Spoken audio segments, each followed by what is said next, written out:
Вітаю! У щотижневому випуску новин про зміни клімату.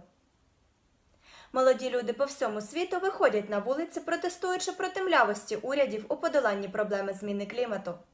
У великих та малих містах більше як 100 країн світу пройшла 1000 демонстрацій, учасниками яких стали переважно підлітки. Очікується, що цей рух зростатиме і надалі, адже все більше молодих людей усвідомлюють важливість ініціативи і приєднуються до неї. В кінці кінців, саме на їхнє покоління подолання кліматичних змін матиме найбільший вплив. Вона є засновницею молодіжного страйку за кліматичний рух. А її одноособовий протест, що розпочався минулого літа у Швеції, надихнув підлітків по всьому світу. Зараз їй всього 16. Але її вплив перейшов далеко за межі її вікового бар'єру, а головні політичні діячі Швеції висунули її кандидатуру на Нобелівську премію. «Для мене це велика честь, і я дуже вдячна за номінацію», написала у своєму твіттері Грета Тунберг.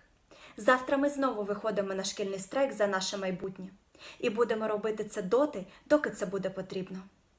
Минулої неділі не менше, ніж 22 співробітники ООН разом із кількома делегатами загинули у катастрофі літака ефіопських авіаліній, що прямував у Найробі.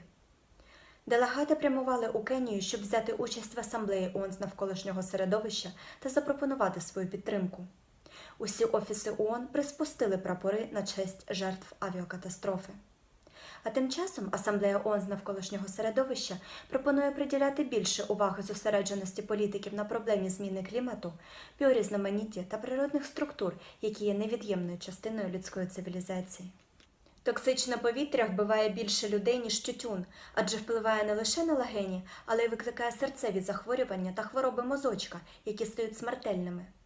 Нове дослідження Всесвітньої організації охорони здоров'я, що опубліковане в European Heart Journal, Європейський журнал серця, свідчить, що кількість ранніх смертей, спричинених забрудненим повітрям, насправді є вдвічі більшою, ніж було встановлено раніше.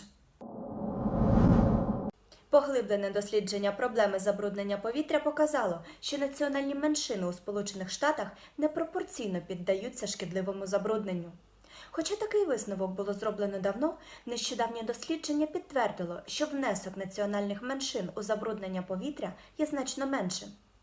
Дослідження, опубліковане у праці Національної академії наук, показало, що білі американці мають так звану перевагу забруднення, а отже піддаються забрудненому повітрю на 17% менше, ніж спричиняє їх життєдіяльність. З іншого боку, чорношкірі та латиноамериканці піддаються забрудненому повітрю на 56% більше, ніж утворюється внаслідок їх споживання. Програма ООН з довкілля створила новий інструмент для країн, за допомогою якого можна побачити гарячі точки несталого виробництва і споживання. Інструмент сталого споживання та аналізу виробництва – це онлайн-додаток, який надає аналіз екологічних та соціально-економічних показників 171 країни за останні 25 років. Інструмент надає наукові дані проблемних галузей, які розраховуються за допомогою потужного національного калькулятора, що поєднує показники в екологічній та соціально-економічній сферах діяльності із показниками сфери торгівлі. Хоча опалювати свій будинок деревом – це природній спосіб, він не є безпечним ні екологічним. Одна з 9 смертей в усьому світі пов'язана із забрудненим повітрям. Основну загрозу становить так званий коктейль викидів із дрібних часток, які через свій маленький розмір можуть легко потрапити в легені. Постійний контакт із такими частками може спричинити хвороби серця, рак, хронічні обструктивні захворювання легенів. Екологічні активісти стверджують, що через наявність десятків токсичних і канцерогенних елементів у деревному димі уряд не має забороняти куріння тютюнових виробів та електронних сигарет у громадських місцях, просто ігноруючи проблему диму з дров'яних печей і камінів. Великобританія вважається світовим лідером в офшорній генерації енергії вітру. Морські вітри забезпечують 7% британської енергетики. Однак до кінця наступного десятиліття очікується зростання сектору вітроенергетики на 30%. Стверджують, що компанія Crown Estate цього року розпочала підготовку нових площ морського дна задля проведення нових проєктів офшорної вітроенергетики. Ця відновлювана енергія замінить викопне паливо і забезпечить сталий старт у майбутнє. У той же час вітроенергетика забезпечить швидше, дешевше і чистіше зневуглецювання, а також створить 27 тисяч робочих місць в енергетичному секторі.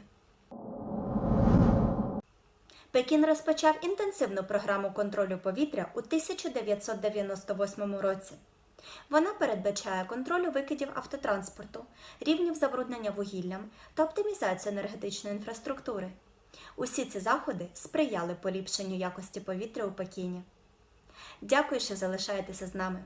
З вами була Олександра. До зустрічі наступного тижня!